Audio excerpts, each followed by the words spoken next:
Salutation, my people, in my computer. I neglected to update the date. Oh. Why does everything always need to be reset? Emit. That's the name of my camera.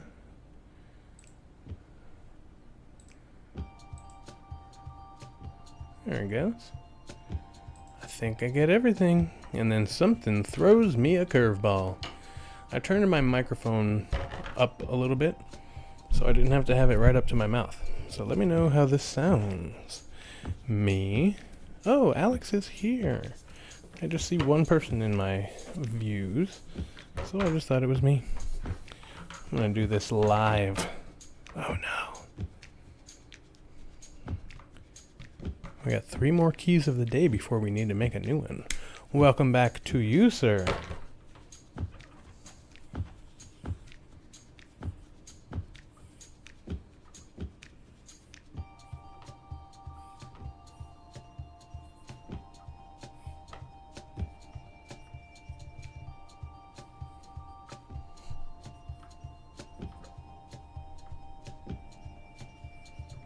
Salutations.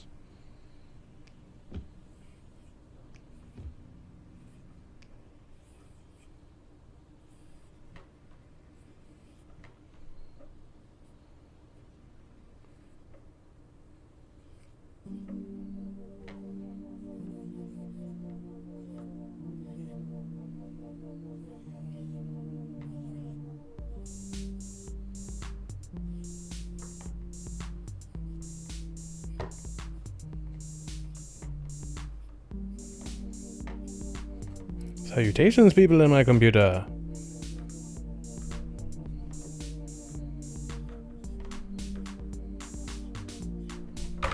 There you have it.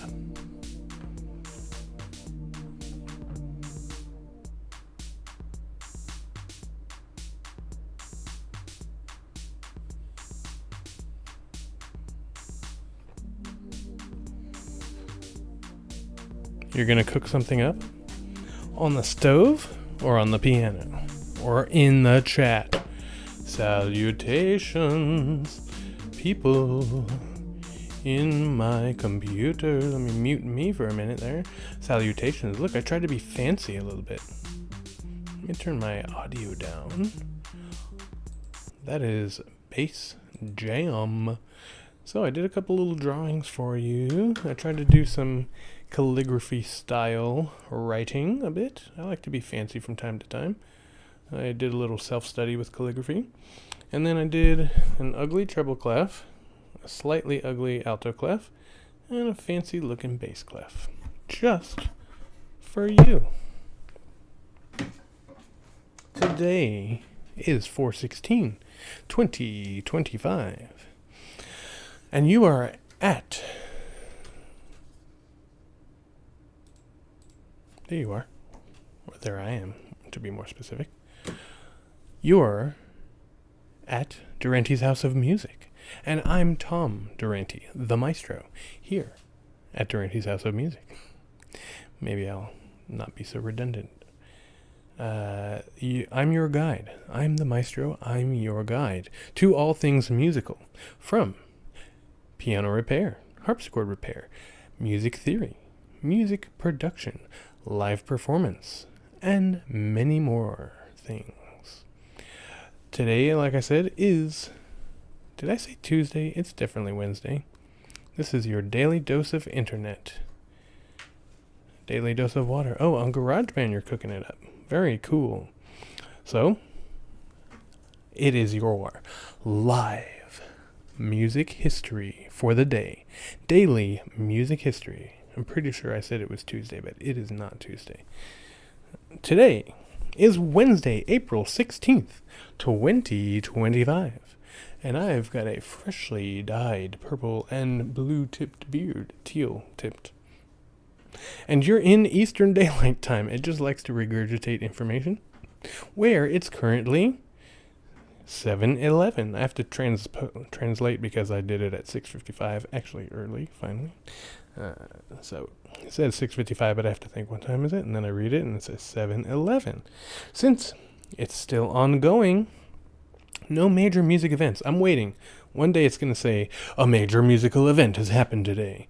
No major music events have been widely reported yet. Below are 6 family-friendly, widely varied historical music events that occurred on April 16th across various years, spanning classical to modern music. Avoiding morbid topics to suit your live stream audience. That's what I asked for. I was like, you're talking a lot about death. So maybe we don't talk a lot about death. And so I said morbid. So it said, avoiding morbid topics. It's a robot. What do you want? These draw from verified sources and align with your preference for classics while ensuring diversity. I never asked for that, but that's okay. I think diverse topics. Let us begin. Enough sarcasm and enough questioning the AI. 1742. Classical. George Friedrich Handel's Messiah had its Dublin premiere on April 13th, 1742, and by April 16th, it was generating buzz for its upcoming London run. Okay. The oratorio's Hallelujah chorus wowed audiences with its grand choral writing and Baroque flair, becoming a timeless classical staple that still inspires festive performances worldwide. That's the classic. Hallelujah. Classic. 1930 jazz. The Casa Loma Orchestra, led by Glenn Gray, recorded Casa Loma Stomp on April 16th in New York City. This upbeat big band hit, with its swinging brass and driving rhythm, helped define the pre-swing era, bringing jazzy energy to dance halls and radio waves across America, and probably the world. 1964, pop. The Rolling Stones released their debut album, The Rolling Stones, in the UK on April 16th. US released followed in May as England's newest hitmakers.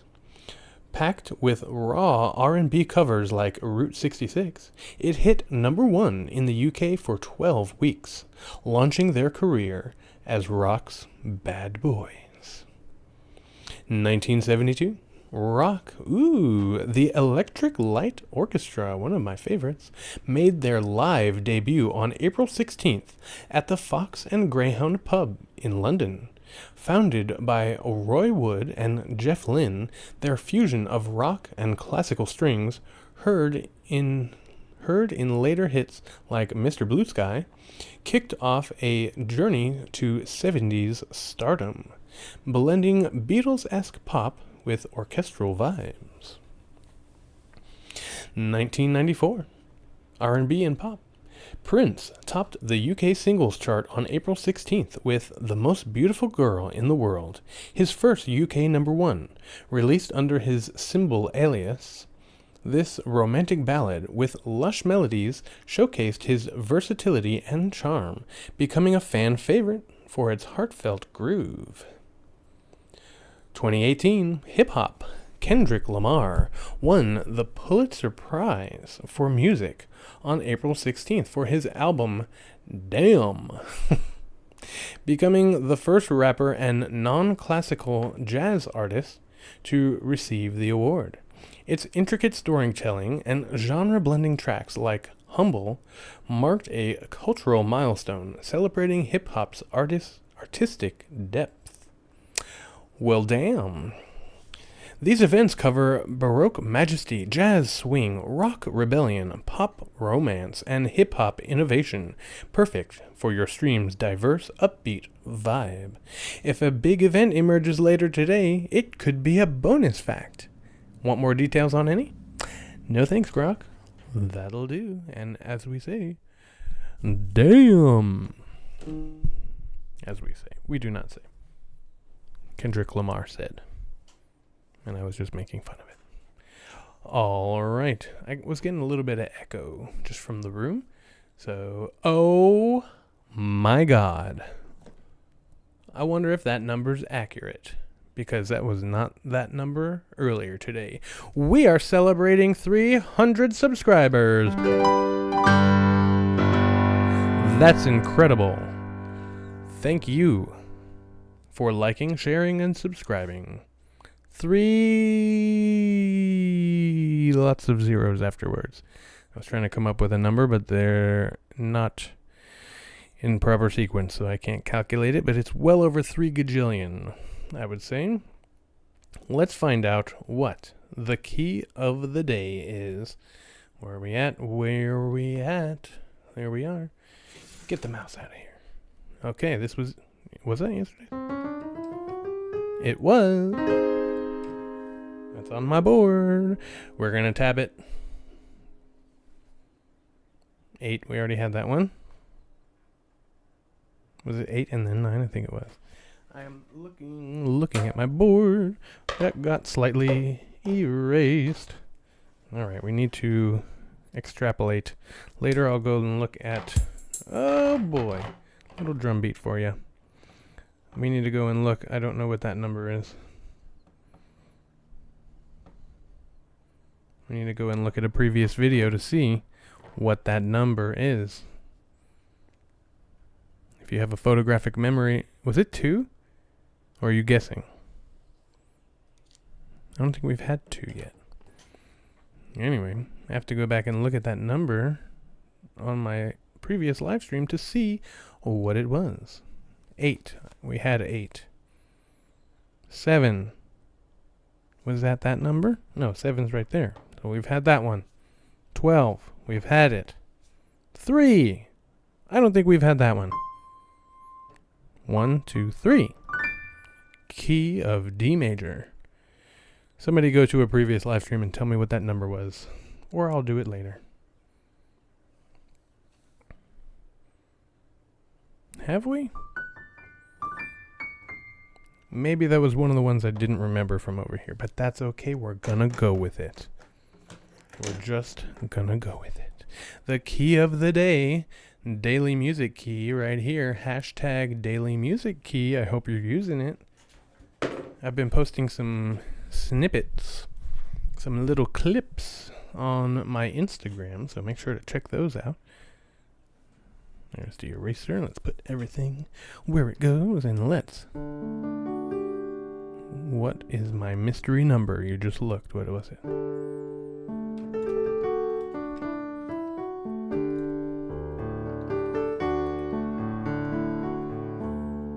Alex is bringing the facts.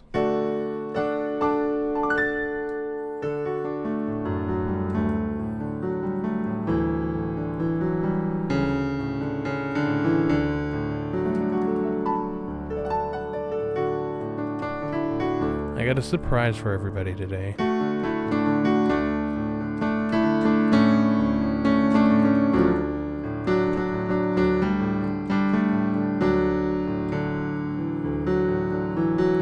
Right now I'm looking at 333 on my little screen. It's kind of cool. 3 concurrent viewers. The chat rate is 3 and there are 3 views. Oh, and then we lost a viewer.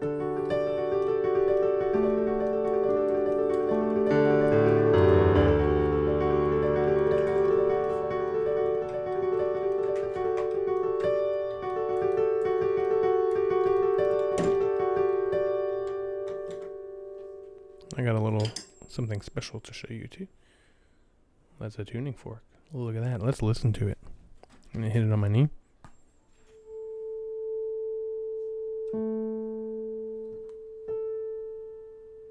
Can you tell, Mr. Alex? This, I should bring this in tomorrow to show you. It says 440 hertz on it, but I don't think you can see that. If I can get it there. Oh, there it is. This is A4. And you can kind of see it. There it is.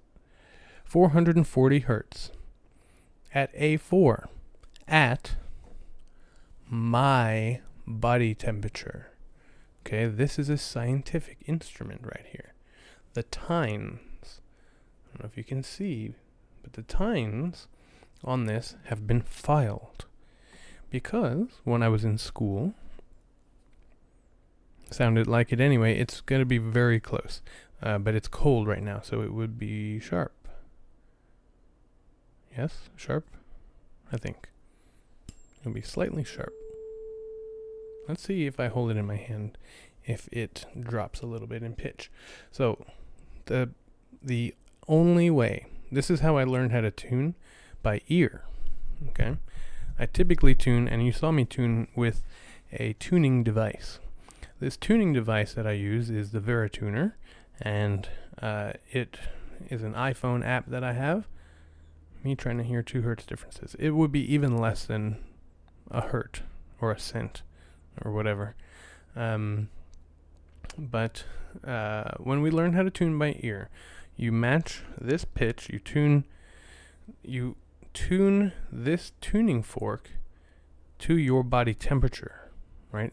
That's the only way that you can absolutely be 100% sure, because unless you have a fever, your body temperature, your resting body temperature is pretty consistent, okay? And so when I carry this, I don't use it very often. It kind of sits in my house, but that's why I wanted to pull it out here. But at my body temperature, I filed this properly. Like if I file these to make this shorter, then the pitch goes up. And if I file in between them to make them longer, the pitch goes down because we're making it longer. But if I hold on to this, let's see if we can hear a difference. Maybe only Alex and I will hear it. But this, at my body temperature, is exactly 440 hertz.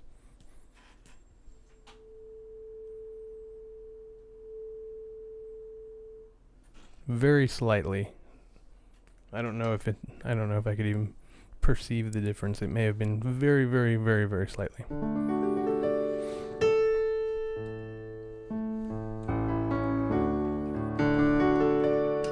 I'm gonna do a duet. Couldn't hear a difference with my tuning fork. Whoa.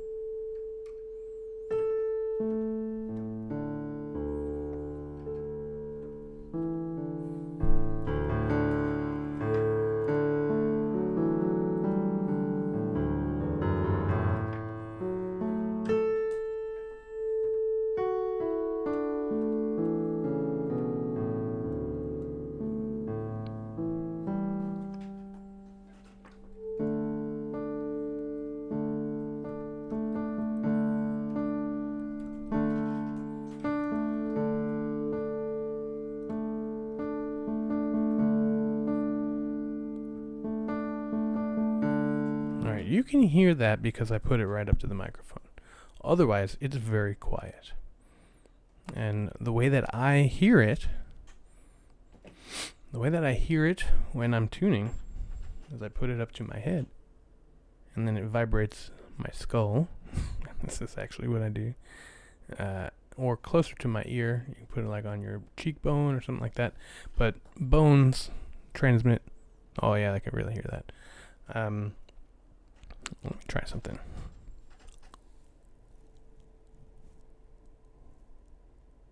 I'm trying to see if you can hear it through my mouth. But anyway, bones transmit vibrations very well. So if you hit it and then you put it on your forehead, touching your skull or a bone of some kind that'll go into your ear, you'll hear it better, because otherwise it's very quiet. And when you do that, it resonates in your whole head and you're like, wow, that's loud. And then you can match it to this. And then you hear the beat. Do you hear that? Wah, wah, wah, wah, wah, wah, wah. Between the F and the A. I'm teaching you how to tune right now. And then you do this A. You tune the octave. And you really heard that beat. Wah, wah, wah, wah, wah, wah, wah, wah, wah, wah. And then you go in a sequence of fourths and thirds. So you tune to the B flat, and fourths should be expanded by 1 cent. It's going to be like a There it is. Yep. And then when you go in the thirds are supposed to be... it's been so long since I've tuned like this. I think that's 7. Oh, you should never stop listening. I'm teaching you how to tune by ear. So you get your tuning fork. You put it on your forehead. You match that pitch. Then you compare that A, and that's all you need the tuning fork for. You hear that? Wah, wah, wah, wah, wah. You hear those beats. You're tuning the F. You're basically trying to hear the beating of the F to the A. And then you hear that one, don't you? Yo, yo, yo, yo, yo, yo. Oh, come on.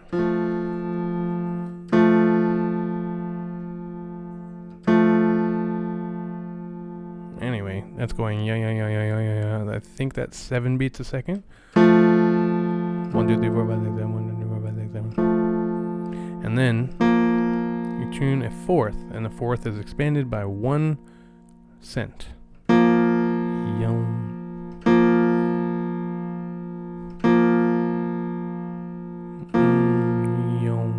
And then you go up literally by 1/2 of a beat per second in the thirds. So this is 7. This is 7.5.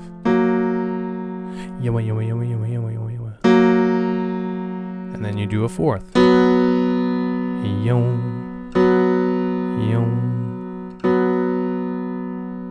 And then you do 8. And then 1. And then 8.5. And then 1. And then 9. I sure did say 7.5 beats per second. It is very exacting. And listen to this.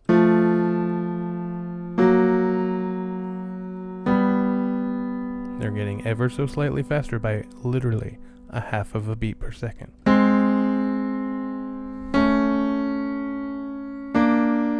That one going pretty fast. That is 7/2, 8/2, 9/2. 10 beats per second. 10.5. And 11. And at that point, it's kind of hard to hear because they're going so fast. Yeah, the perfect fourth is very hard to hear. Let me do it expanding it by an octave. It's like... it's just like a yong. Actually, that's going faster.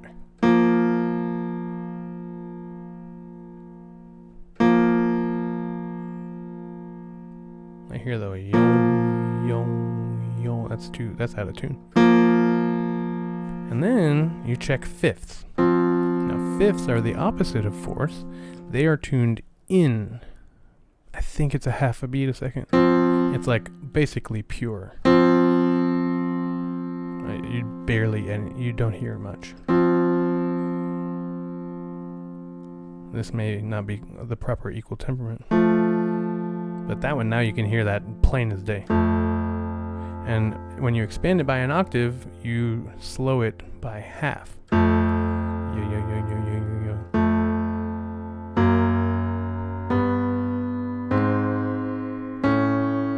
Yo, yo, yo, yo, yo, yo, yo. I think nobody else is getting any of this, but that's okay. If you heard this, and if you're just like, oh, that's just 2 notes, listen a little deeper. You hear this note, and you hear this note, and then there's literally, it's called a low frequency oscillation, and it's literally 7 beats in a second. So it's a 7 hertz frequency.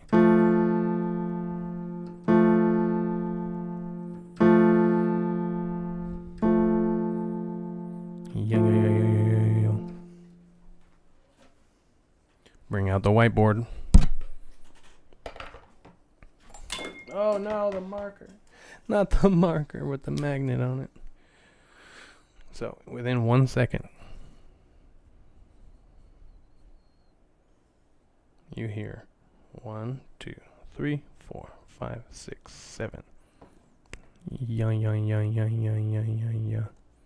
1, 2, 3, 4, 5, 6, 7. Yeah, yeah, yeah, yeah, yeah, yeah, yeah.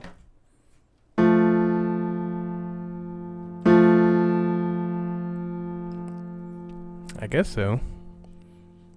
And so in a just intonation, you tune pure thirds. But the weird thing about a pure tuning is when you get back to your octave, it don't match. There's something called the Pythagorean comma. I am so not going down this rabbit hole right now. Let's do that later. I have something different in mind for today. That is not the key of the day. Oh, and I was watching, let me just revisit something from yesterday. I was watching my video from yesterday, making a little clip for Instagram.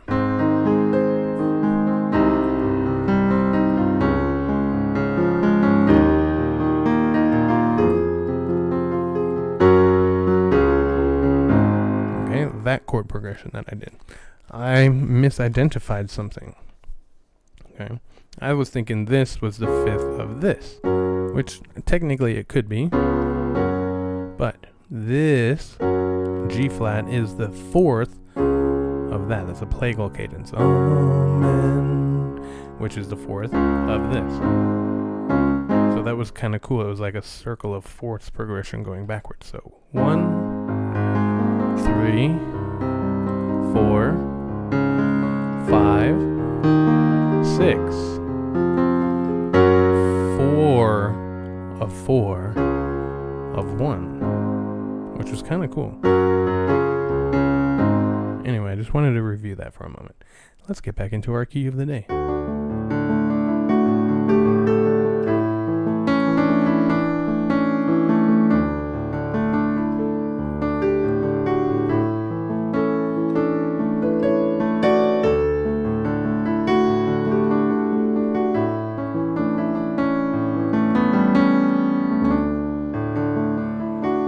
Remember, kids, your relative minor is 3 half steps down from your major. Oh,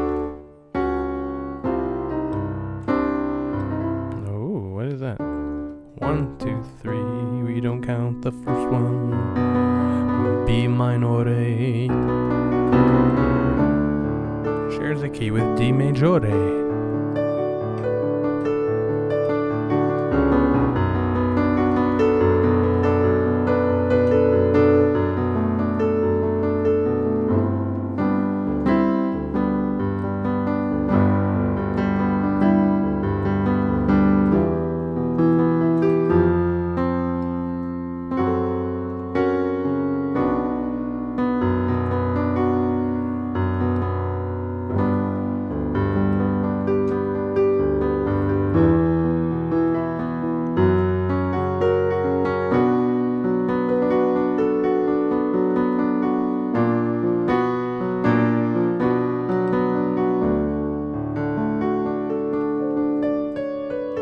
Forgot I turned that up.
You have to let me know what keyboard voice you prefer.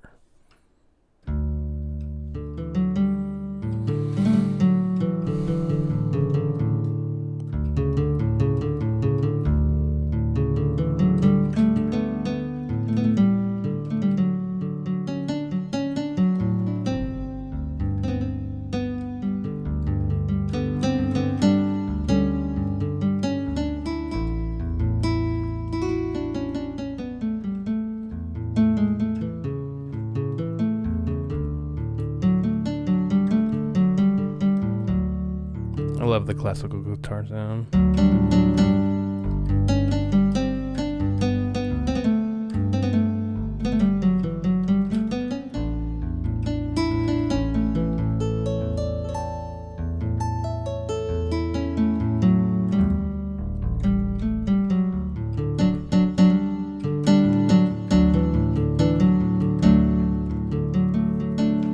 Drop back down to $2.99. It kind of fluctuates a little bit. It's a little frustrating, but that's alright, because I'm growing at an incredible pace. $2.99.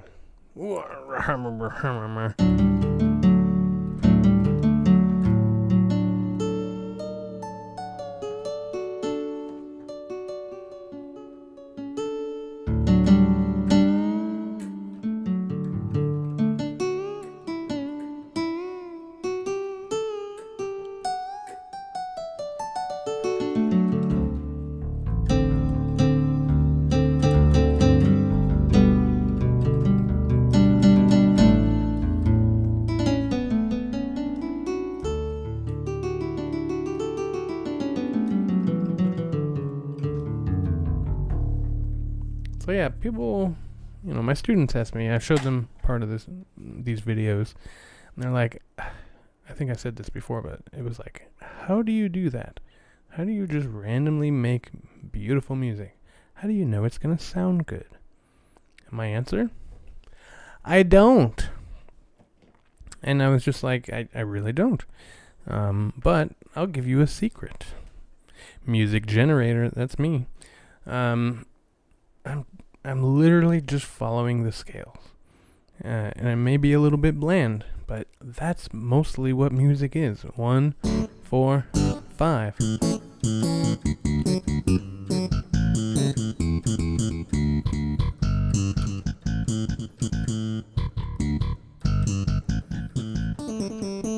And when it does something different, that's when it's interesting. I was trying to get to...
Beautiful.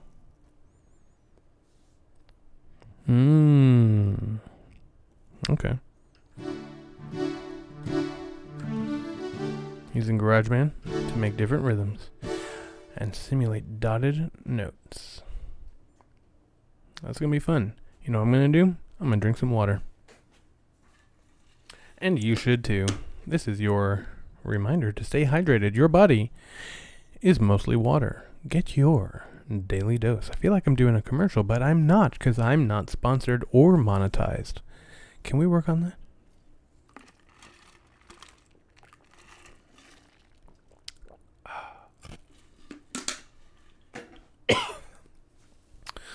All right, let's go a few more minutes here. I'm going to play with a couple more sounds. And then video sponsored by Filtered Fridge Water. And we're going to go a few more minutes. I'm playing orchestra sounds because I have an orchestra concert tomorrow. We get to practice on stage today. That was very nice. Ooh. Oh, that's really cool.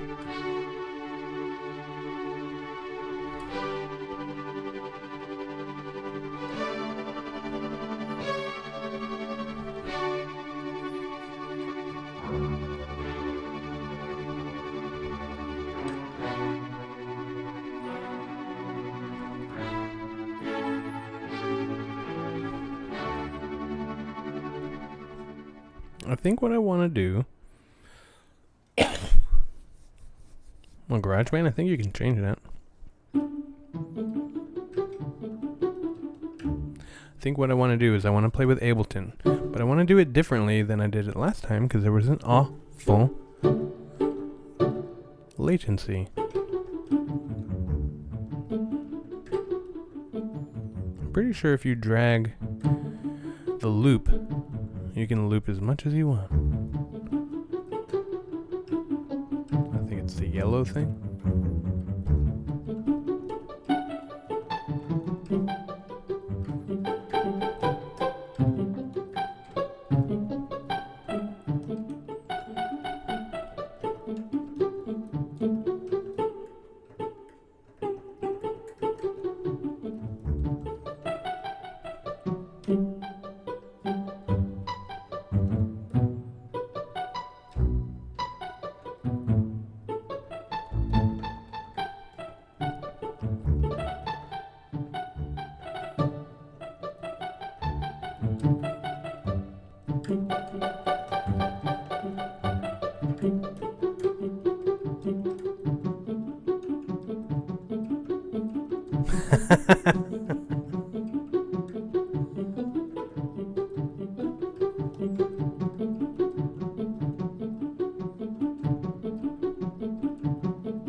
That's a whole step up, transposed up by a whole step.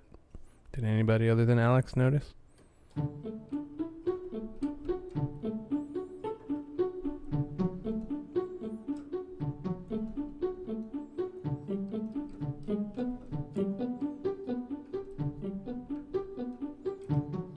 I was waiting to see if you would notice.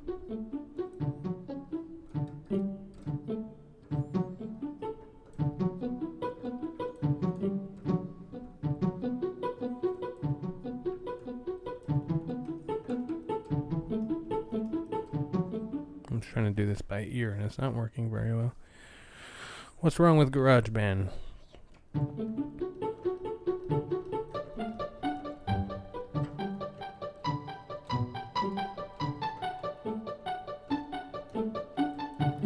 So let's put something into context. Ooh, let's do a harp.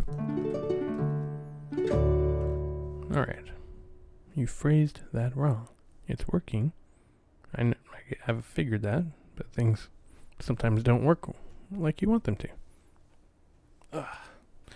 So, talking about inversions, okay?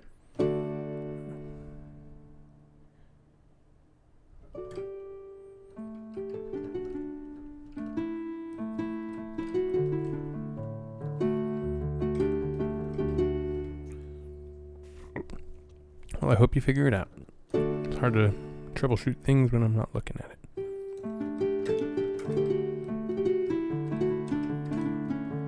Okay, so root position things are where the bass note, which is the lowest sounding note, is the root note.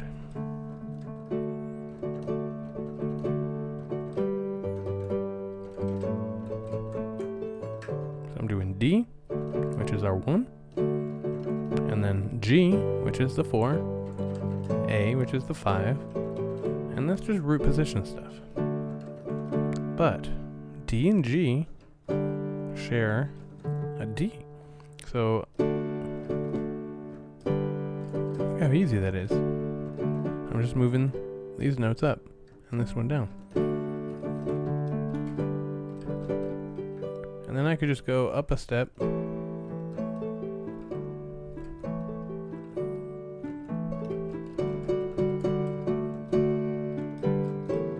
instead of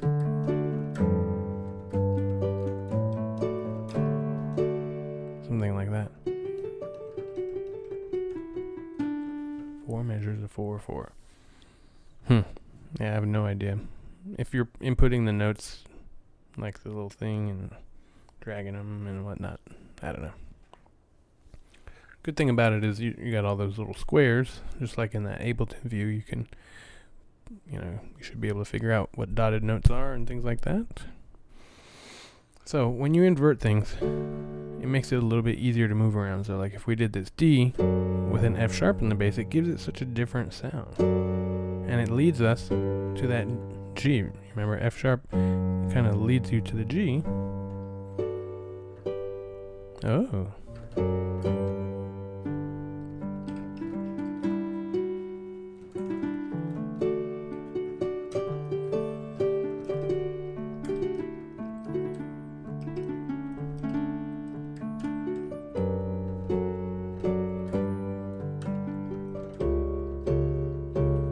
And if I do the A7 with a C sharp in the bass, that's a leading tone of D. So it definitely leads you there.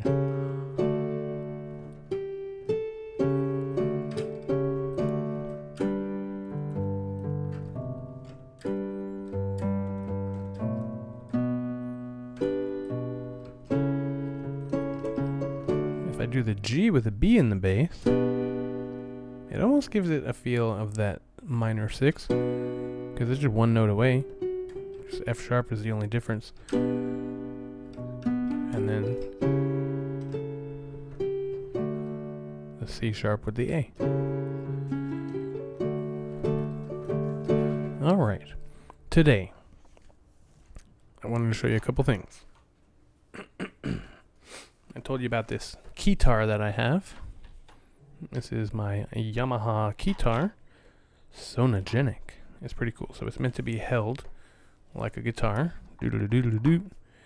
Not enough room. Let me show you, because I also want to show you my shirt.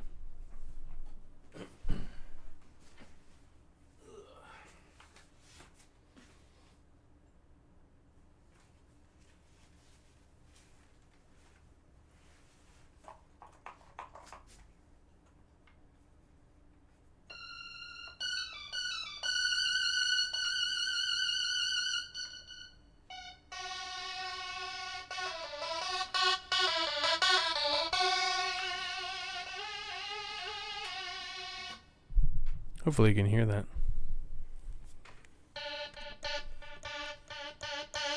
That's a sawtooth lead. It's got lots of stuff in there. It's got a drum set.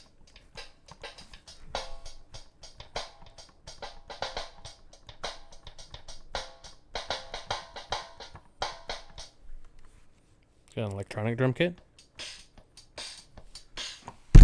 Yo.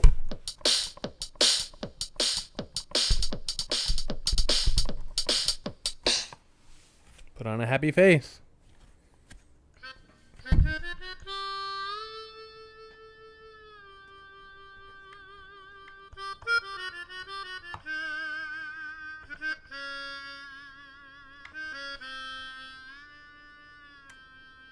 I got an octave button I can change.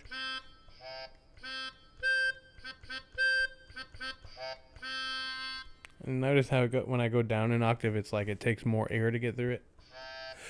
Oh,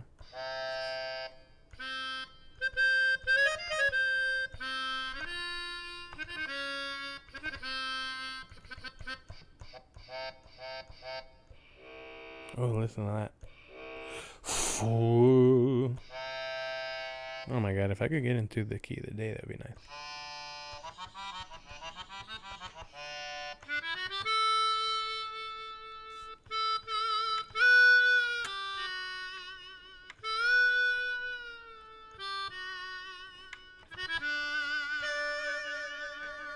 I hope this is coming through pretty well. Let's move on. We got a tenor sax, alto sax, flute.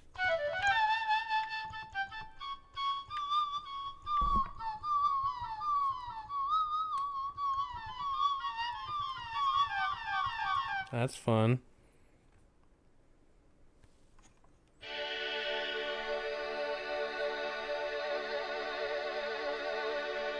Strings, air choir.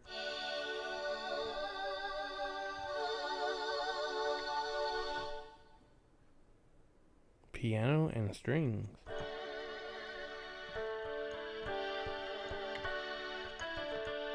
The only thing about this is I can't really change the sounds. Ooh, it's got a DX bass.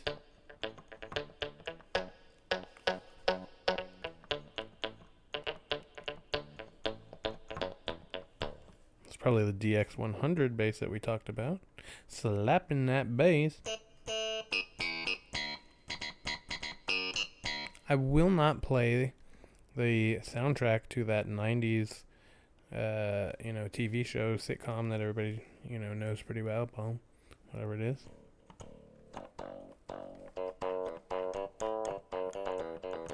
Because that's copyrighted. And I'm going through a heck of a time disputing the copyright that I disputed with Grimes and Daft Punk and all the other fun people that are after me.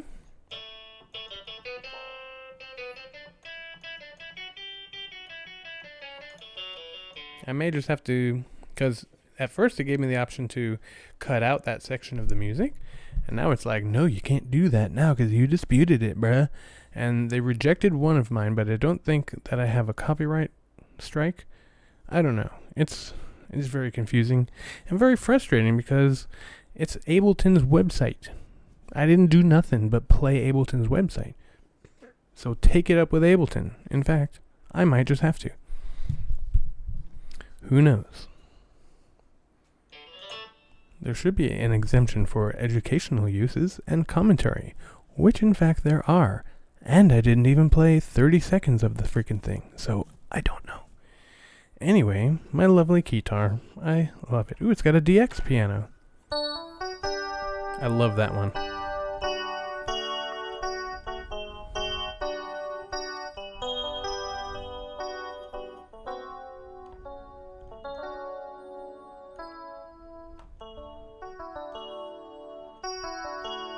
Love it. All right, so what I want to get into today, this is not the only thing I wanted to show you today.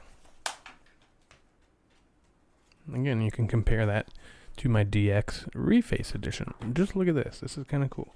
If I put the keyboards facing each other, you can see it's the same keyboard. They're literally identical, and that's kind of cool. And they're both made by Yamaha, so that is not surprising in the least.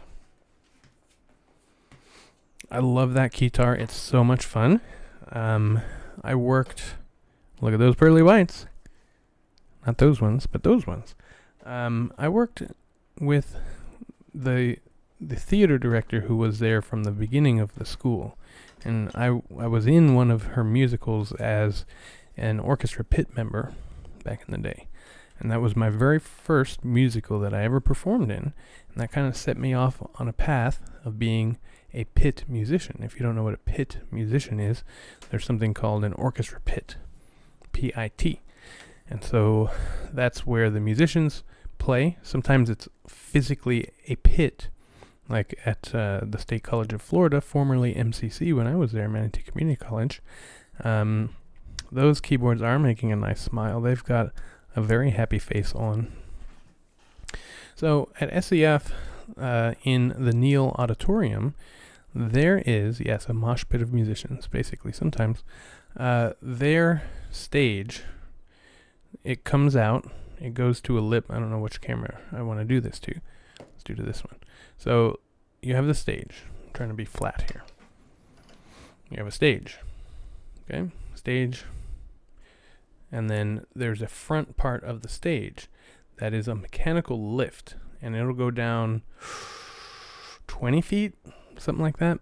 And there's actually a door down there that leads to stairs. It's really cool. I've explored all of this. When I first went to school there, they were just rebuilding the music building. And so we were down in the pit. And I found these stairs. And I was like, what is this? And then I opened the door. You will go up the stairs. And you open the door to a construction site. And I was like, we are not supposed to be here. But that was kind of cool. A little experience here. So I have this here cable. We will definitely need to talk about cables. You can see this is labeled. It has a letter B on it. This is a USB B. Okay? It's a little bit square, but it's got like tapered edges on one side. Yeah. All right, so that is what modern day printers will use. But also, I've got a Novation MIDI controller. I told you that this Reface also is a MIDI controller. This is a USB B receptacle. It also has a MIDI receptacle. Yeah, I don't know. Definitely not this here. So I'm going to plug this here into here and watch what happens. This whole thing will turn on and light up. This is a MIDI controller. So by itself, it does not make any sound. Come on now. Anticlimactic. Booyah. Ooh, and my Windows computer made a nice little sound. Alright. So, this is a MIDI controller. MIDI, let's look up MIDI. MIDI stands for Musical Instrument Digital Interface. Let's do something that I should have done yesterday with the DX7, or Monday. Bassoon. So this is what I should have done yesterday. Gone to the Sweetwater Gallery. I don't remember where that was to navigate to, but I remember like I could just search it. Category? I remember I just searched it. It used to be right on the front page. Oh, articles and videos maybe? In sync. Glossary. There it is. Articles and videos. Glossary.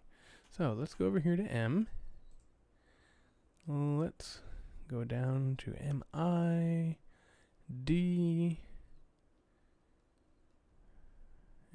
Oops, I missed it. I was thinking it was before that. MIDI. Just plain old MIDI, please. MIDI. MIDI. MIDI is an acronym for Musical Instrument Digital Interface. MIDI was developed back in the early 1980s as a standardized protocol for communication between electronic music instruments and peripherals. It allows MIDI devices to transmit and receive almost every aspect of a musical performance. Today, MIDI is used in all sorts of applications, including synchronization, sequencing, light control, automation systems, and more. There are many different types of MIDI messages that are used in MIDI for various applications. A typical MIDI connection is made with a MIDI cable, which has a 5-pin DIN type connector, of which only 3 pins are used. Oh, well that's fun, except in some special applications. MIDI can also be transferred via USB cables. So back in the day, when MIDI first came out, you could really only use, there were no USB cables back in the day, and you'd have to use the specific MIDI connectors that are over here. And so what I can do with this little magical tool here, oh, there they are. So they are a 5-pin connection. So what I can do with my little box here, this little guy, is I can actually plug in like my old DX, if that turned on, and for whatever reason, like let's say the controls didn't work, but it turned on. I could plug it into a MIDI back here, and then I'd have a fully functioning keyboard that would be controlling that other keyboard.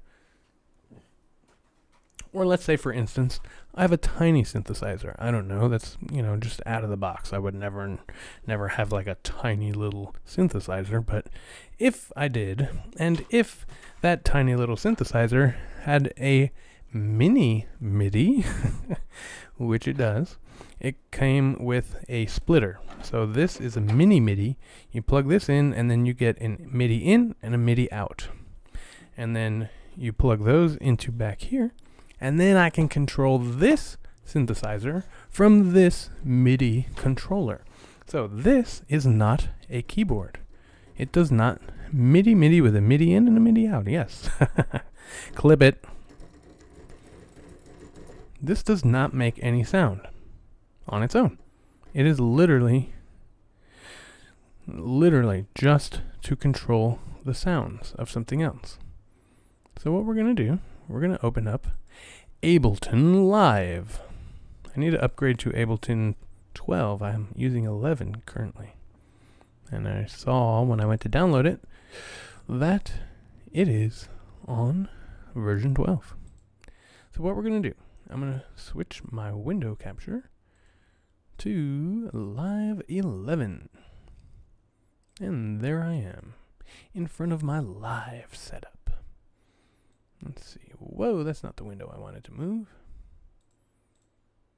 There's the window I wanted to move. See if I can just put myself down here for a minute, so you can see everything. And make sure, just like it says right below me, please like, share, and subscribe. I need to add share into that.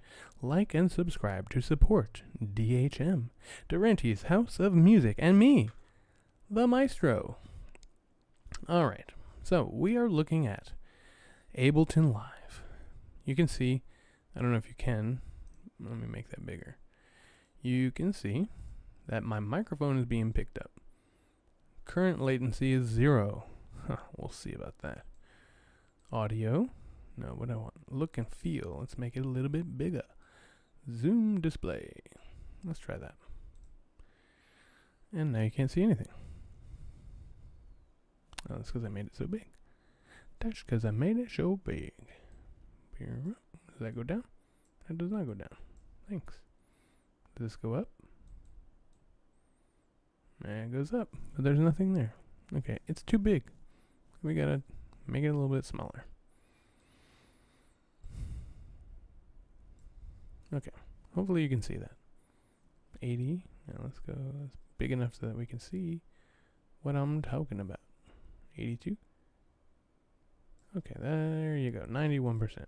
So you can see here, I've got my microphone turned up pretty loud. And then if I put the keyboard,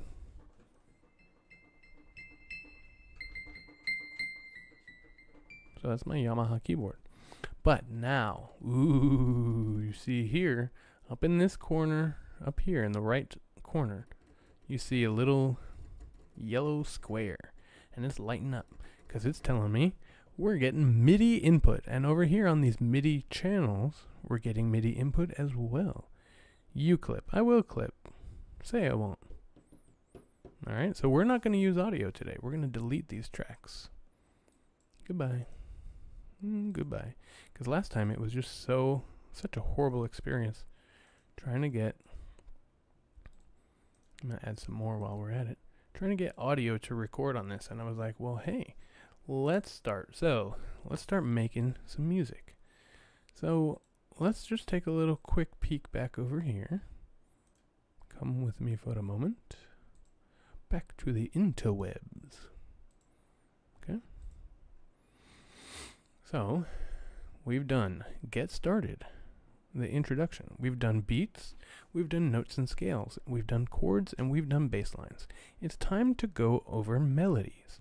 So look at this. They got a bunch of songs that are going to get me in trouble. So I'm not going to play any of them.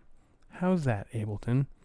Let's talk about melodies, because is this the last piece of the puzzle? Yeah, and then we'll talk about sound structure, song structure, maybe another time. Well, that's actually the last thing until we get to advance. So let's do 2 lessons in our production without playing any of the official audio that they provide, because that got me in trouble, but not really. Another reminder to stay hydrated.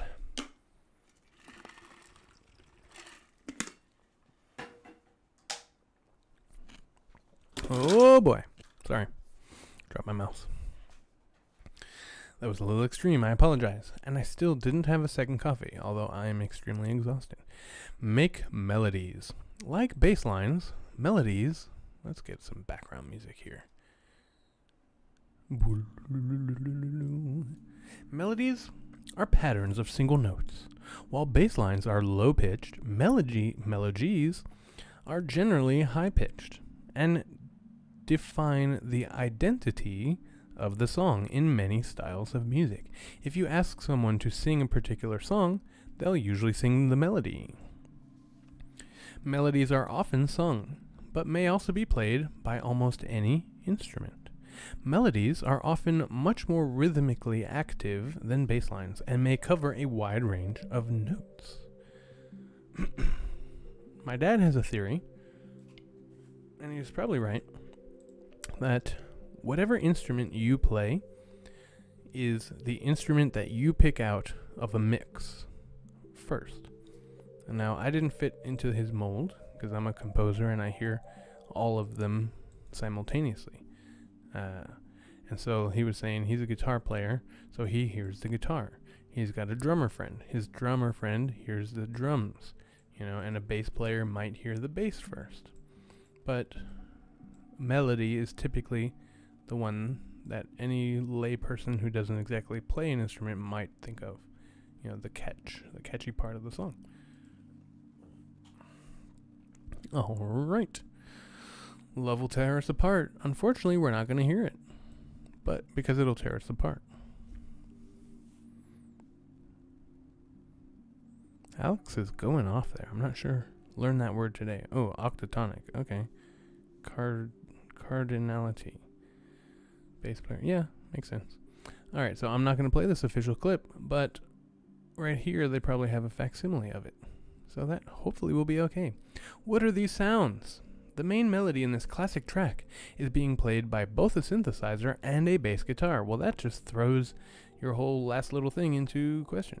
In different pitch ranges and with slightly different rhythms. It's also sung during certain sections of the song called the choruses, which we'll talk about when we talk about song structure. How is this melody put together? This melody uses only notes in the scale of D major. Oh my god! The key of the day. How'd they know? What a coincidence. But the melody starts with a long E, creating a sense of tension against the implied key that continues throughout the whole song. Notice the shape or contour of the melody. At the beginning, it moves up and down by the scale, up and down the scale by adjacent notes. But at the end, it leaps from B up to D and then down to A. This contrast between stepwise and leapwise motion helps to make the melody strong and memorable. Let me just mute that.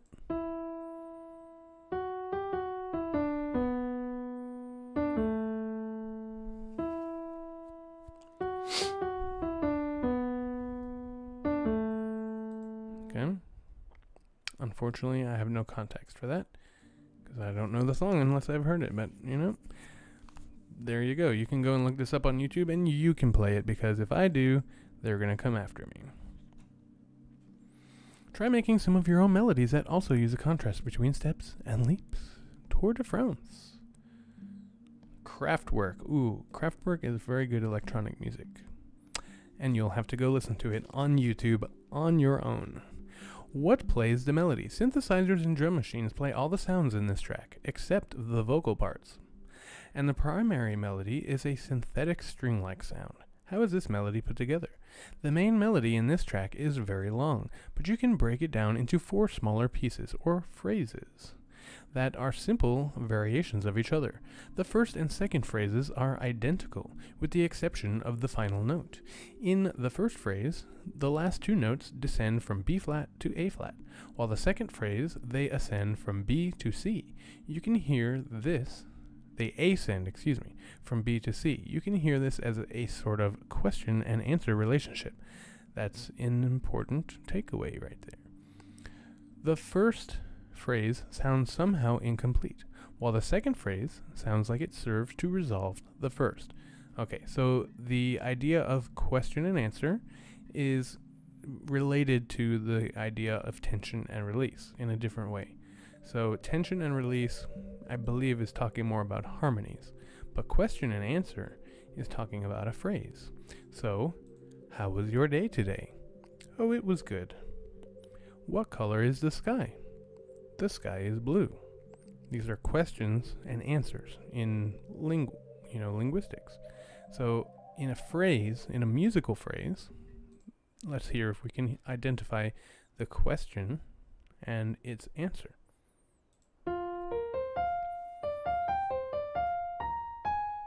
gets a little uncertain.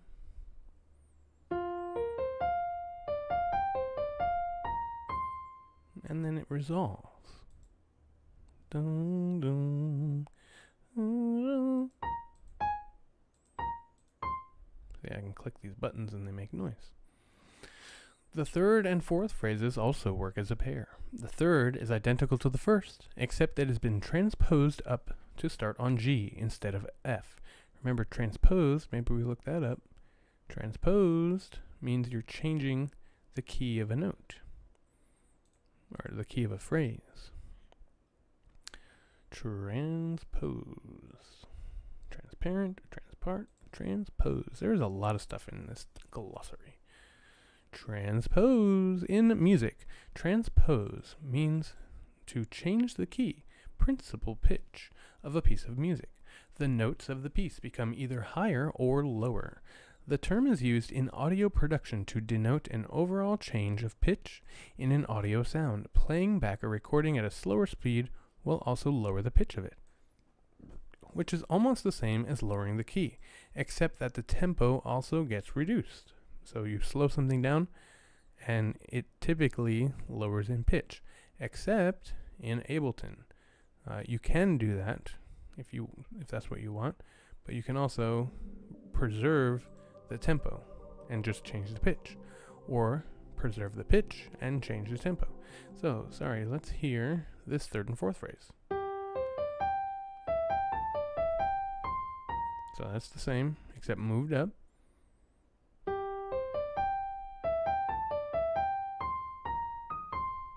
Ooh, a little bit different. A little bit different. Experiment with your own melodies that use some of the techniques from the original, repeated phrases with variations, question and answer relationships, alternation between ascent and descent in the variations. Side note, for the first few notes of the melody are borrowed from a much older piece of music, Paul Hindemith's Sonata for Flute and Piano. That one might be safe to play, but I'm not going to. Alright, so how many more of these? 7. Blah, blah, blah, blah, blah. E minor, Kraftwerk, identical phrases. Let's hear it.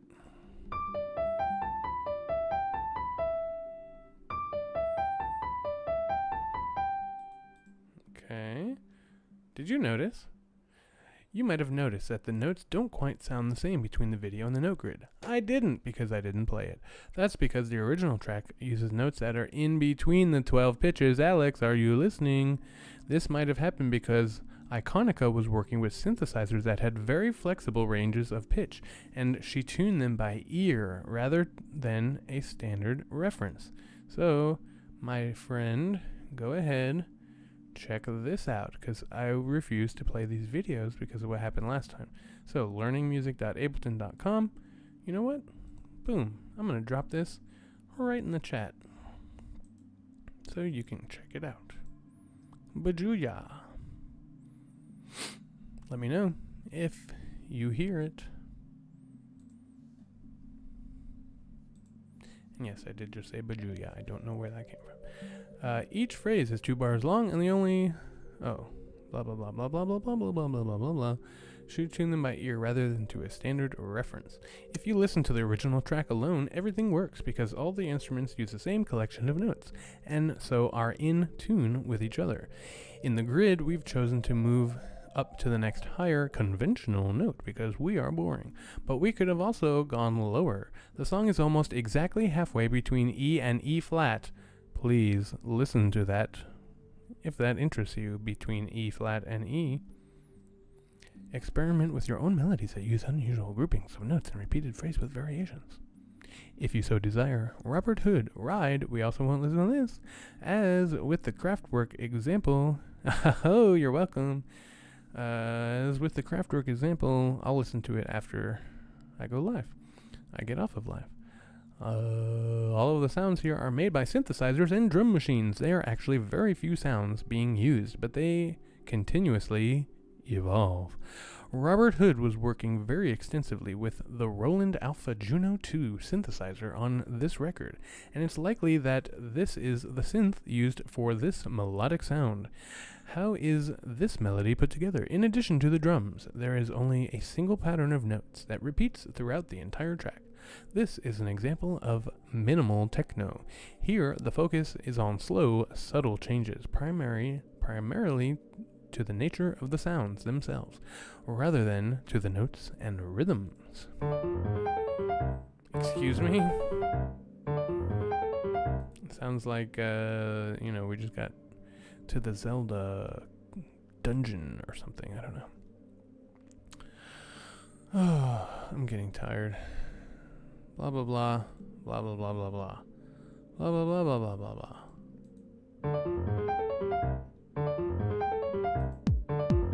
Oh! This is waking me up a little bit. Oh, waking me up a little bit. Waking me up a little bit. I said waking me up a little bit. Oh, that floor on the floor. Oh, that floor on the floor. And now I'm back to being tired. But shifting the patterns one leader man. Oh, what do we got?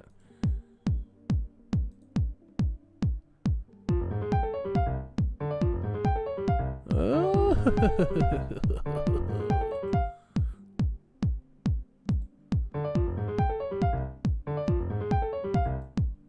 That's kind of fun. Okay.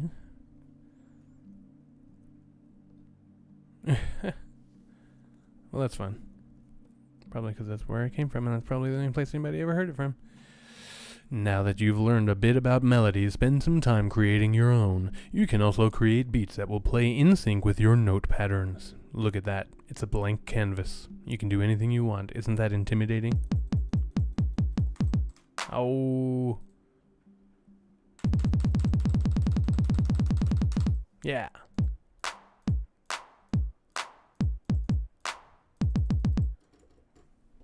Alright, let's get into the real stuff here. Play with what? Song structures. Oh, yes. How many things are there? Oh, it's kind of short. Let's go through it. I'm getting tired.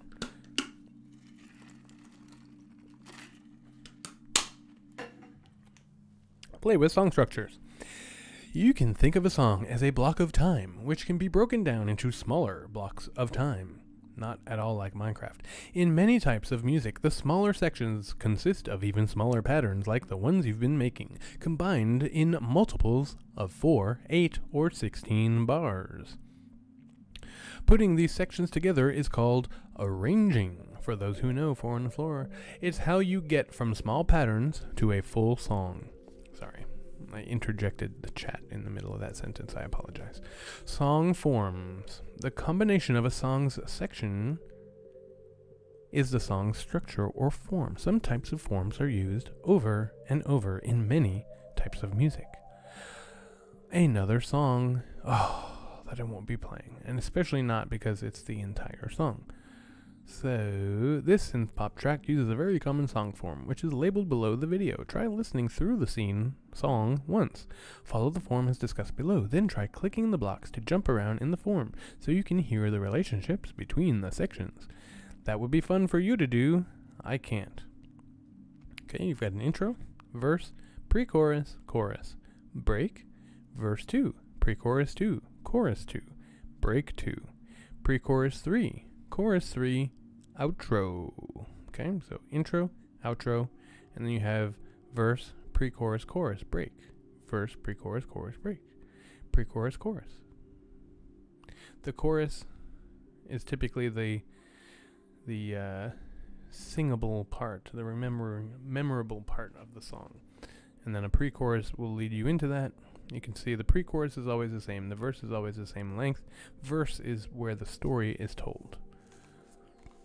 That's good. And then you can see the chorus doubles in length for 2 and 3 there. Intro. Ooh, can I do this without making any sound? Intro, verse. Let's do this. Let me mute this tab so that I don't play any song. Mute tab. Boom. Okay, look at that. We're going to just skip over the video there so we can define what these terms are, because I don't want to get copyrighted on the video either. So verse 1, in the songs with vocals. Remember, song has words. A piece has music. In songs with vocals, the verse is usually a section that occurs multiple times and has the same music but different lyrics each time. The song's 2 8-bar verses work in exactly this way.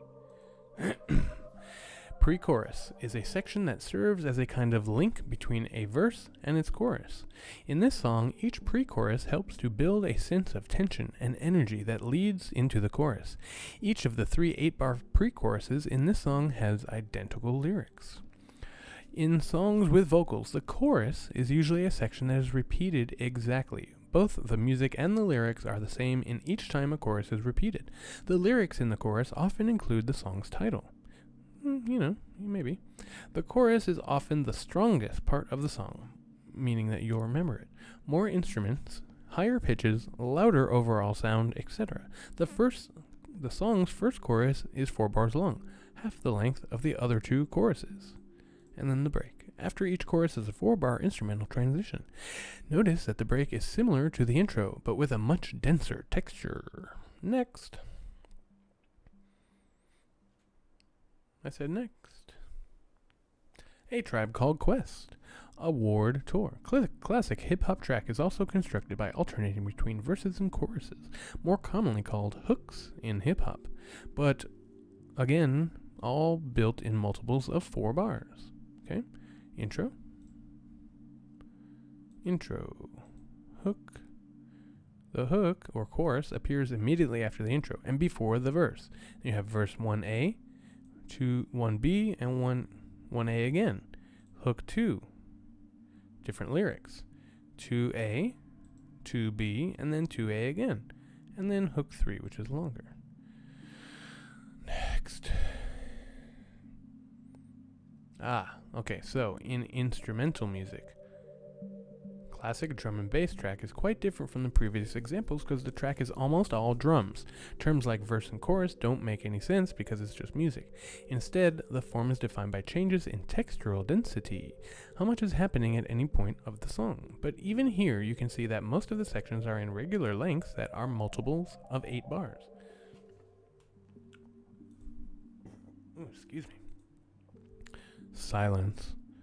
The first few seconds of this video are silent, and I appreciate the silence. That's interesting. This intro is divided into 16-bar sections. Intro A and intro B. They didn't label it A, but intro and intro B. Bassline enters.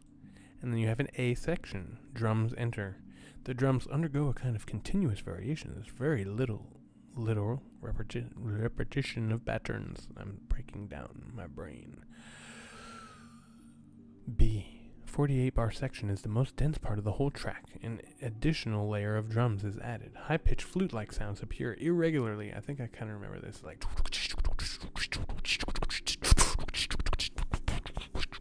something like that. Short breakdown. I hope somebody was just not listening, and then all of a sudden they heard me beatboxing and was like, what is happening?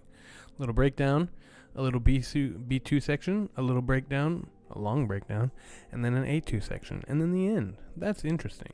Now, playground. Playground it up. On this page, you can experiment with different music making tools you've learned so far. What is this? Oh, this is the playground that I made before. Yeah. Oh yeah, remember this?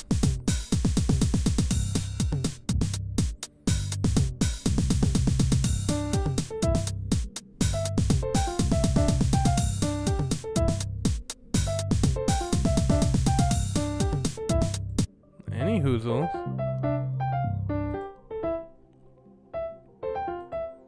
All right. Oh yeah, that's right.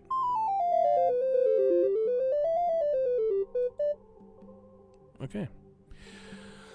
Advanced topics. We'll get to that. Let's see what there's 15 of them. Okay, we're gonna come back to that another time because it is time. It is long overdue time. Switch to the daily key. Oh, sweet. Yeah, maybe. I'm going to do some daily key work in here. So we have 4 blank MIDI tracks. Typically, when I'm making a song, I like to start, or a piece, I like to start with the drums. Percussive. Oh, drums. We have a whole section of drums here. Drum rack, 808. We're going to go with the 808 as a classic drum sound. So you just take this and drag it onto here, and it works. And then your little squares for stop buttons turn into record buttons, because this track is armed to record. And if you can see there, let me put one audio track back just so you can see, this is a record button. This is a MIDI record button. And watch what I can do now. Is this it? No. Is this it? No. Where is it? Is that it? Capture MIDI. So, let me play around with this for a minute.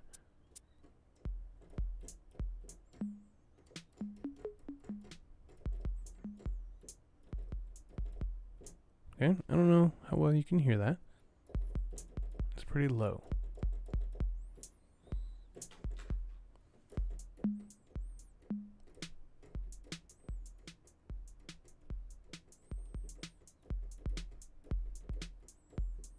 Okay, I'm making a little drum set.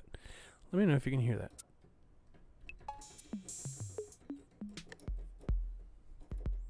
I don't particularly like that right now. I want to make something easier to hear. Oh, that's cool.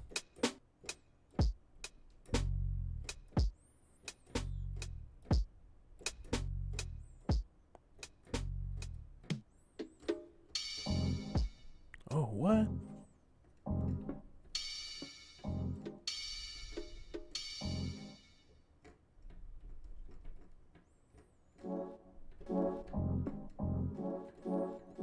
Okay, we're gonna have to, oh, this is cool. So we're gonna have to do a little layer of that and a little layer of this. So let's just do some of this.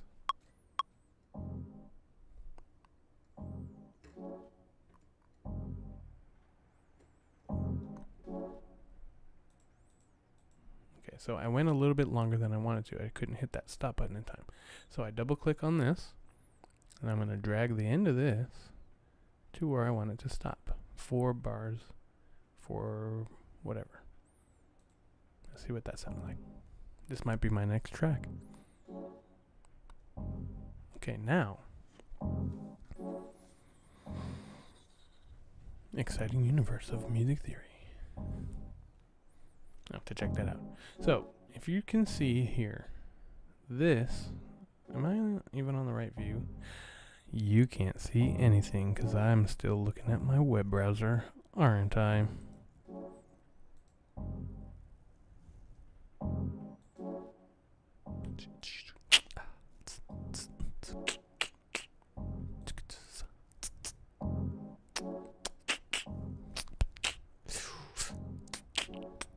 Now you can see what's on my screen.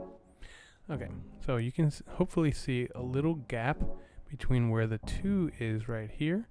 Right here, there it is. Right here and right here. There's a little gap. That is because I'm a human and I'm playing this. If this were quantized, okay, if we had quantization on, that would automatically sync up to where the actual beat is. Alright, this is part of a drum kit. You couldn't see any of it because, but now hopefully you can. There it is. So there are 16 little squares. Ooh, yes.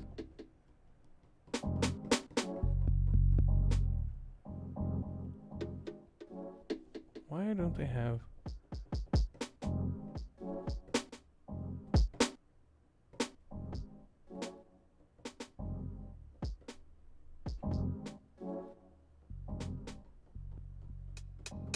Oh, there it is.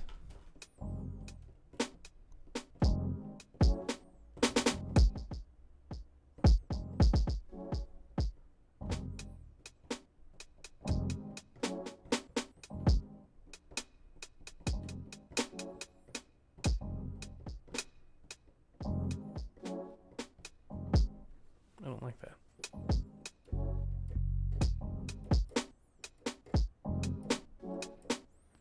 I don't like that either, but I can adjust anything I want. So I'm just going to keep working here.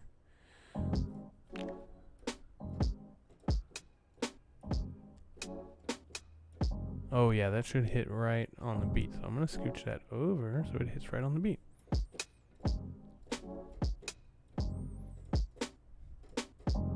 And that too, that should hit right on the beat.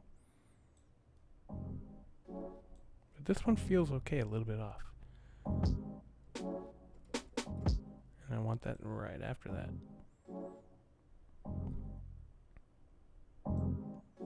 Yep.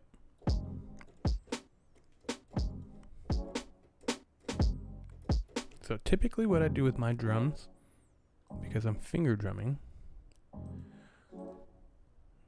I do 2 different layers. Music production is all about layers. Okay, the more layers of complexity you have in your music production, I think the better. Is that gonna stay? That's not gonna stay. Let's use this. Alright, I can close this. Whoa! I'm gonna close this audio track out because I'm not using audio right now. Alright, so I'm just gonna do the bass and the snare.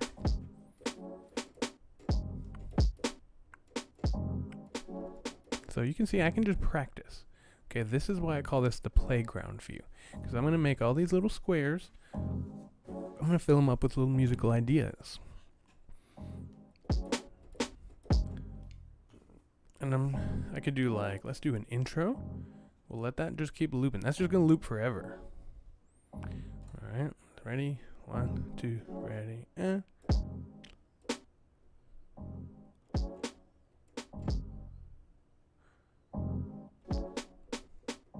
Oh, where's my stop? Don't I have a stop button? I do.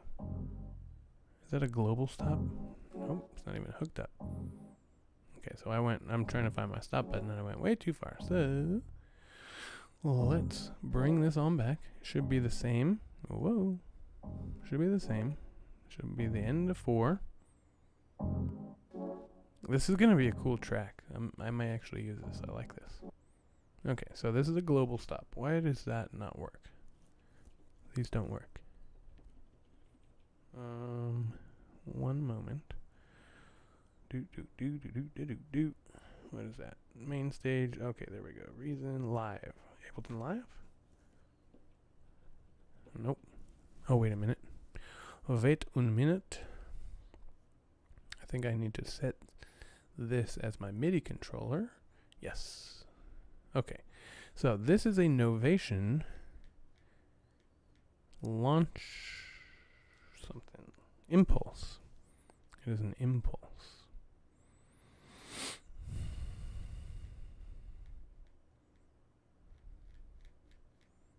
Novation impulse. Control surface. Impulse. Impulse.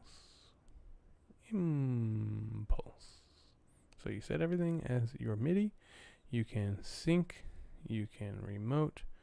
And you can whatever that is. What is that? MPE mode. David, absolutely. I'm an Ableton junkie. What's up, David, in the chat? We're producing some music here in Ableton. Oh, in and out. Okay, we want the out too. So hook up everything. This is the first time I'm setting up this controller with my Ableton.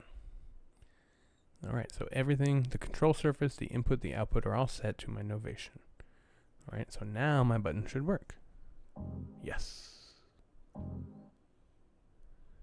And I can even hit the main record button if I want to. Okay, all my buttons work. I like that.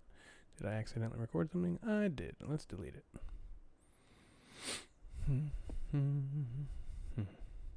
Okay, I need to switch. That's one thing. You gotta hit this button to switch to arrangement view, and then you can edit it. Or I didn't. Oh, I did. Okay, let me delete that. Can I delete that? Yes, I can. There it is. And then we go back to session view, or as I like to call it, the sandbox. And then I think we're good. Okay, so let's hear what I got. And I made a little intro drum set. So I'm going to layer a bunch of drums. Oh, I missed the button. We're going to go 2 for an intro.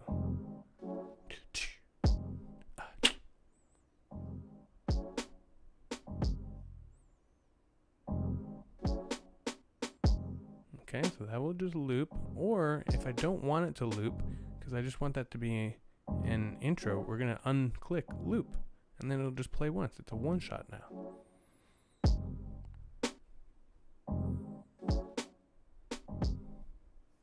Let me look at these MIDI notes. They don't look quite right. Now, I could come over here. This is like a brand new instance of Ableton. So nothing's really set up how I want it. Record quantization. Do we want that? We do. We're just gonna do that just because I want things to sound good. Quantize settings, record quantization, extract groove. Hopefully you can see this. I don't know if you can see the menus or just the window, but when you can take an audio file, like a drum file or something, and you can extract the groove from it. I've never used that, but it's possible. So we're gonna do. Let's do 16th note, so we get really fine.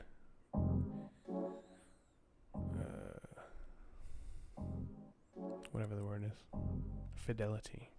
All right, here we go.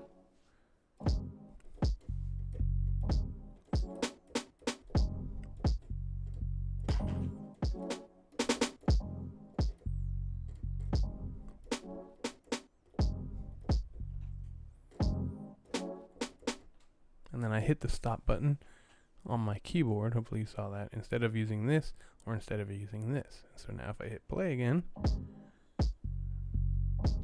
I was trying to hit the snare, and I hit the bass, because this is a weird drum set. And I just went with it. And it's quantized. So these are all lining up perfectly, except for that one. I can just drag it. Ooh, not all of them. Yo, I don't want that.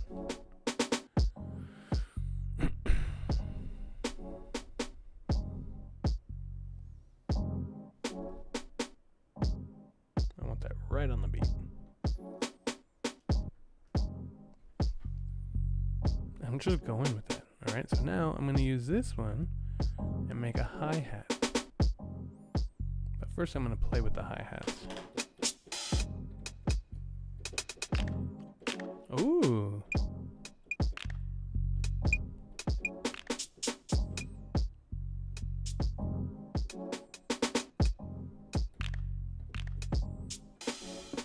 Yeah, that's a good idea, David. I like Logic, but I prefer Ableton. I like the takes. I bought Logic just to use takes. So like in audio recording, you can just keep recording, and then you can splice in and out of different takes that you like. So that's why I have Logic.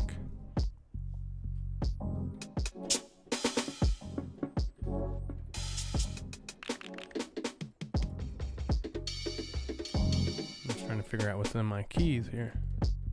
Of course, the cool thing about this drum kit is you can just open up an empty drum rack. Let me just show you the drum kit here. So I only have 16 sounds here, and I can go in, I can edit each and every one of them, or if I have something that I wanted to add, I can add, look at all these layers. Okay, I need to pull out, I have a Launchpad Mini, I think it is. It's like a 64 grid little drum thing, and you can use it to control Ableton's functions. You can use it to control the mixer. You can use it as a drum machine. You can do all kinds of cool stuff with it. Essentially it's like these, but just more, and so that's why there are so many different layers. 1, 2, yeah, look at that, it just keeps going. 1, 2, 3, 4, 5, 6, 7, 8. I don't know why there's a half of one down there and 3/4 of one down there and 1/4 of one over there. But anyway, yeah, so So you got 1, 2, 3, 4, 5, 6, 7, 8 essentially layers that you can make of a drum kit. And you can assign any kind of sound to it, obviously, because you can see I have a bass.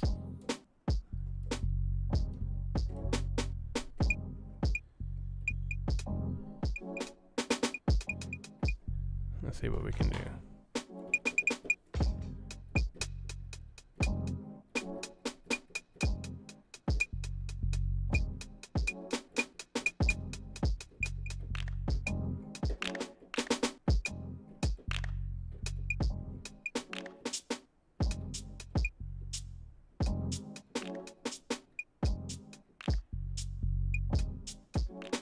Alright, something really cool about Ableton.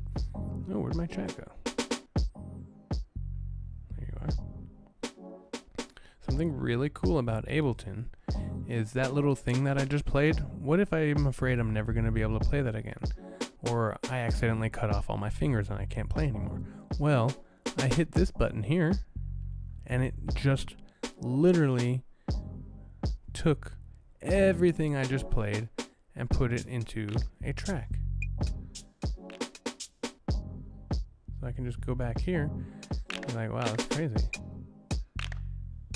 Everything I just played. So if I have like a little 2-second groove that I wanted in there,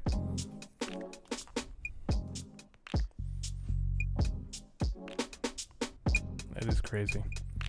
But if I had like a little something in there that I liked, I could just pull that out.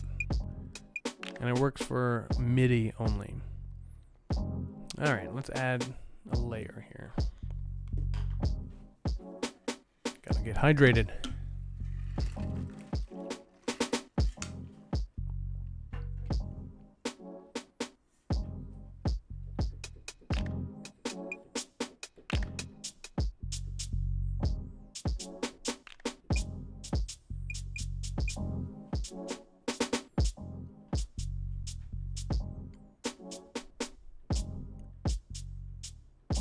Okay, ready?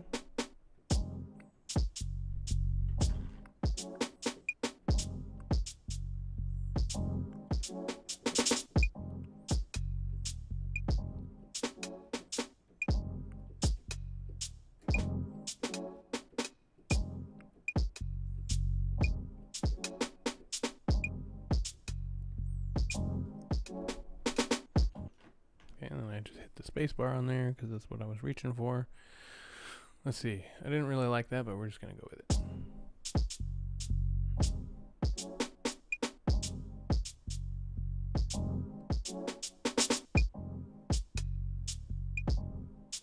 Okay, let's just find an instrument to go over this, because I'm getting real tired here. Alright, so. Oops. If I click on any of these little guys, it'll start playing a sample of what it sounds like.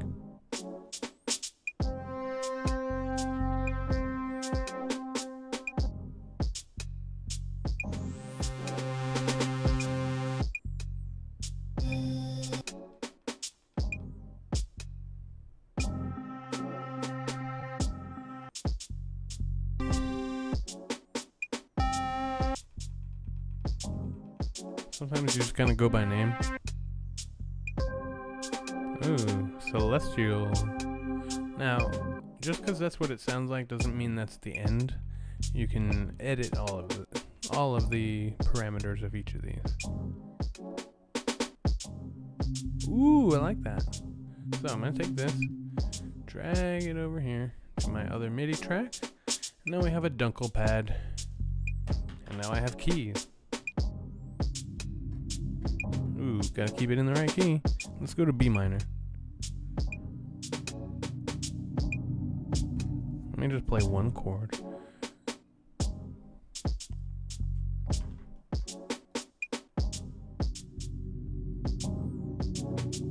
Oh, you know.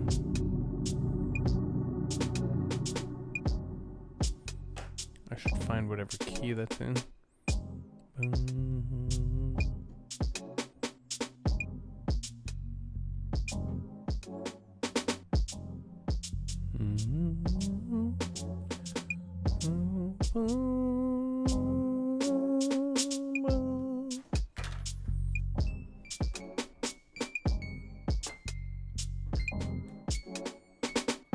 Let's just C and C sharp. Somebody's spamming the reactions.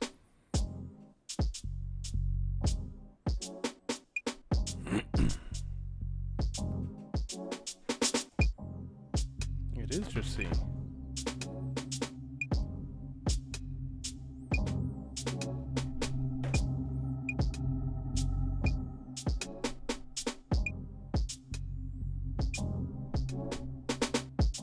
Okay, so now we got a little pad. So let's say this is something I was super proud of and I'm super done with it because I'm very tired and I want to go to sleep. Where's the master stop? Master stop. Right over here stops everything on the master track. You stop it and that stops all of your clips. Alright, so I'm going to do this little chord intro. I may bring that in and then I'll bring the drums in. I have my intro drums and I have these. So this is the sandbox, also known as the session view.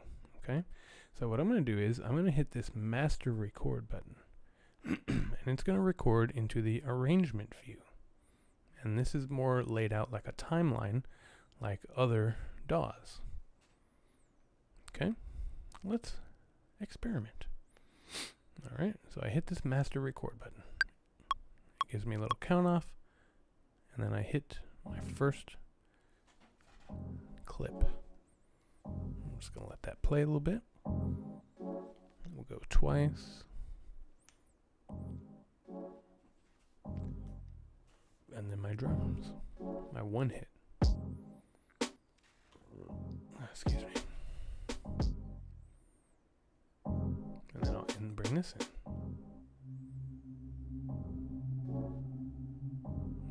These other drums in.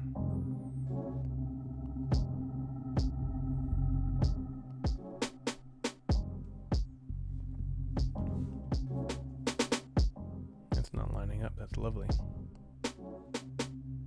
Okay, and then I'm going to bring this in.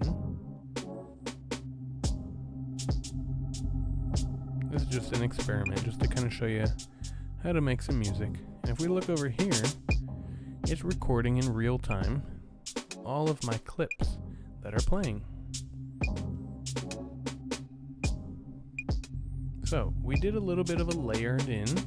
Started with this, brought in the intro, brought in the real drums, brought in the dunkel pad, brought in the little hi-hat sounds. Shaker acoustified is what it's called. Good night. I'm about to sign off here too. Alright, so just like we layered in, we should layer out. Oops.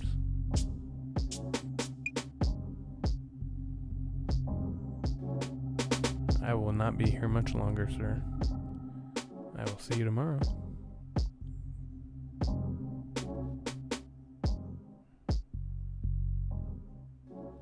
Oh, that was a cool little one. Bye-bye. Good night.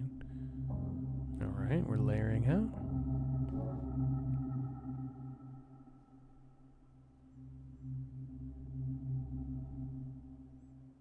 Very cool. So then we come over here to arrangement view. I'm just going to, for good measure, hit the master stop button.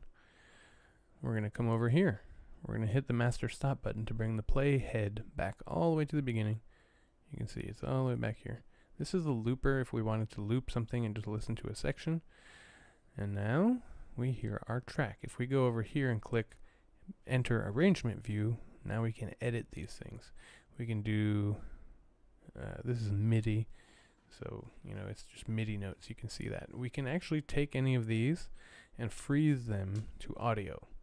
Right? I don't know if I could do that here, but over here, if I wanted to, I could take this MIDI track, I right click on it, and then I go freeze track. Now it doesn't like put ice on it. It takes it, and let's just do it. Freeze track, freezing arrangement. It takes what I played, and then it turns it into an audio file. Because you can do other things with audio files that you can't do with MIDI files. Like fading in, fading out, reverse, different things like that. Okay. Where did it go? Well, I thought I knew what I was doing. Maybe it does actually just freeze it.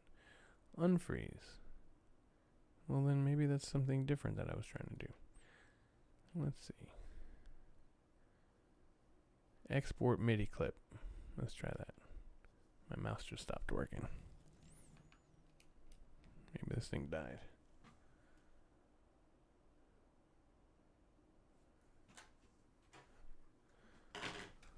Export MIDI clip.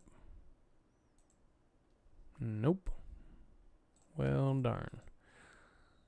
Let me see here. What else? Edit. Freeze track. I swear that was what it was. Freeze track. Undo freeze. Undo unfreeze. Create.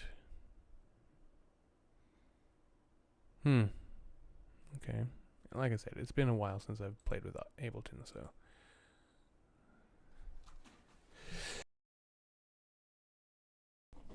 Bless me.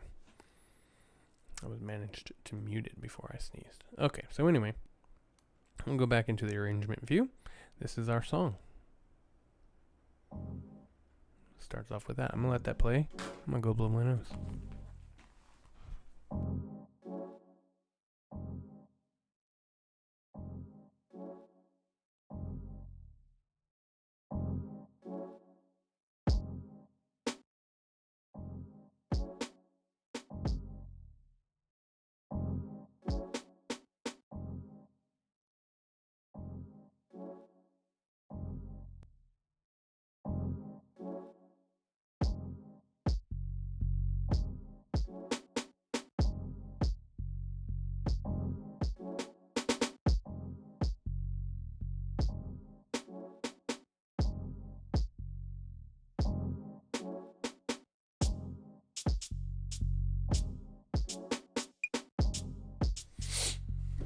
So we're just letting this record, or we're just playing it back. It already recorded.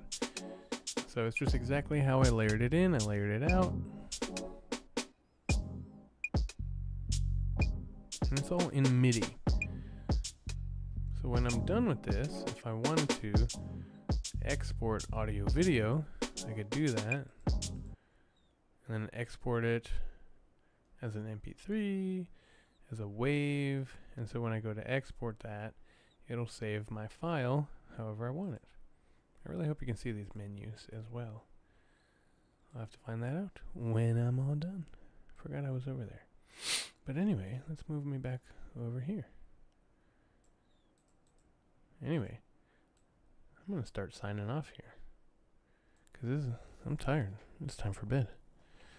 I hope you had some fun today. Let's play some Earthenia.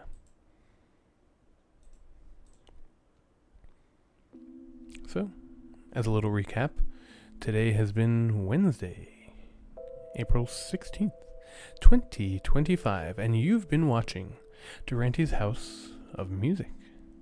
And I have been Tom Durante, the maestro, your guide to all things musical. From keyboard instrument repair to music theory, music production today, and all things in between. If you liked this content and you want more, please help to support this channel by liking, subscribing, hitting the notification bell so that you get notified when I go live 6 days a week so far, except for tomorrow. I gotta have a concert tomorrow. And share this video with your friends if you think that they would be interested in it. Those are things that you can do to help support this channel. I hope that you've enjoyed watching a little bit of music production here at Durante's House of Music. We have our key of the day, D. I've got everything off now. But we had a little jam as we usually do. We had our live music history, which was always entertaining.